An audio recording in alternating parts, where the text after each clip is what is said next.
Welcome to Kids Story World.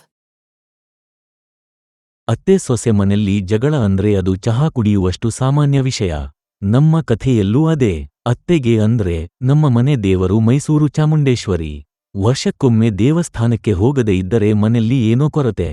ಸೊಸೆಗೆ ಅಂದ್ರೆ ಅಯ್ಯೋ ದೇವ್ರ ಪ್ರತಿಸಲ ದೇವಸ್ಥಾನ, ಪೂಜೆ. ಸಾಕು, ಕಾಲು ನೋವು. ಈ ಸಲ ದಾಂಡೇಲಿ ಹೋಗೋಣ, ನದಿ, ರಾಫ್ಟಿಂಗ್, ಫೋಟೋಗಳು, ರೀಲ್ಸ್ ಈ ತರ ಜಗಳ.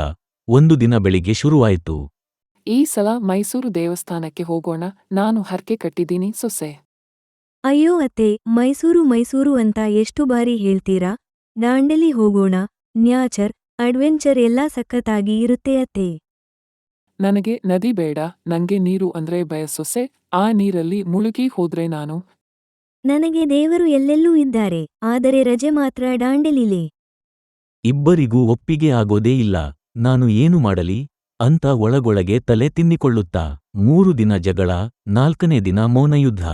ಕೊನೆಗೆ ಅತ್ತೆ ತೀರ್ಮಾನ, ಸರಿ, ಈ ಸಲ ಮೈಸೂರು ಹೋಗೋಣ, ನೆಕ್ಸ್ಟ್ ಟೈಮ್ ದಾಂಡೇಲಿಗೆ ಹೋಗಣ. ಸೊಸೆ ಮನಸ್ಸಲ್ಲಿ ಎಲ್ಲ ಮಾಡಿ ಇನ್ಸ್ಟಾಗ್ರಾಮ್ಗೆ ಬೇಕು ಅಂತೆಲ್ಲ ಆಸೆ ಇಟ್ಕೊಂಡಿದೆ. ಈ ಅತ್ತೆಯಿಂದ ಎಲ್ಲ ಹಾಳಾಯ್ತು. ಬೆಳಿಗ್ಗೆ 5 ಗಂಟೆಗೆ ಎಲ್ಲರೂ ಕಾರಲ್ಲಿ ಮೈಸೂರು ತಲುಪಿದ್ರು. ಈ ಕಡೆ ಅತ್ತೆ ಅಮ್ಮ ಕಾಪಾಡು ಅಂತ ಪ್ರಾರ್ಥನೆ. ಸೊಸೆ ಮೊಬೈಲ್ ಹಿಡಿದು ಸೆಲ್ಫಿ ತೆಗೆದುಕೊಳ್ತಾ ಇರ್ತಾಳೆ. ಅದಾದ ಮೇಲೆ ಮೈಸೂರು ಅರಮನೆ ನೋಡೋದು ಅಂದ್ರೆ ಸಂಸ್ಕೃತಿ ಕಲಿಯೋದು. ಅರಮನೆ ಒಳಗೆ ಹೋಗುತ್ತಿದ್ದಂತೆ ಸೊಸೆಗೆ ಸ್ವಲ್ಪ ಬೋರ್. ಗೋಡೆ, ಚಿತ್ರ, ಹಳೆಯ ಕುರ್ಚಿ ಅಂತ ತಲೆ ಆಡಿಸುತ್ತಾ.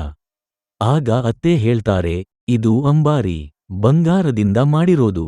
ಸೊಸೆ ಕಣ್ಣು ದೊಡ್ಡದಾಗಿ, ಏನು ಇದೆಲ್ಲ ಚಿನ್ನನ? ಸುಳ್ಳು ಹೇಳ್ಬೇಡಿ ನೀವು. ಅಯ್ಯೋ ದೇವ್ರೇ, ಇಷ್ಟು ಚಿನ್ನ. ಇಬ್ಬರೂ ಹತ್ತಿರ ಹೋಗಿ ನೋಡ್ತಾರೆ. ಅತ್ತೆ, ಇದು ನಮ್ಮ ಮನೆಯಲ್ಲಿದ್ರೆ ಹೇಗಿರುತ್ತೆ? ನಮ್ಮ ಮನೆಲಿದ್ರೆ ಬ್ಯಾಂಕ್, ಪೊಲೀಸ್, ಸಂಬಂಧಿಕರು ಎಲ್ಲರೂ ಒಂದೇ ದಿನ ಬರ್ತಾರೆ. ಮನೆಗೆ ವಾಪಸ್ ಬರ್ತಾ ಕಾರ್ನಲ್ಲಿ ಮೌನ. ಆಮೇಲೆ ಸೊಸೆ ನಿಧಾನವಾಗಿ ಹೇಳ್ತಾಳೆ, ದೇವರ ದರ್ಶನ ಆಯ್ತು, ಚಿನ್ನದ ಅಂಬಾರಿ ನೋಡಿ ಕಣ್ಣು ತಣ್ಣಗಾಯ್ತು. ಸೊಸೆ ಆ ದಿನದಿಂದ ಮನೆಲ್ಲಿ ಹೊಸ ರೂಲ್. ಒಂದು ಟ್ರಿಪ್ ದೇವಸ್ಥಾನಕ್ಕೆ, ಒಂದು ಟ್ರಿಪ್ ಅಡ್ವೆಂಚರ್ಗೆ. ಅತ್ತೆ ಸೊಸೆ ಜಗಳ ಮುಗಿದು ಮೈಸೂರು ಟ್ರಿಪ್ ನೆನಪು ಮಾತ್ರ ಚಿನ್ನದಂತೆ ಉಳಿಯಿತು.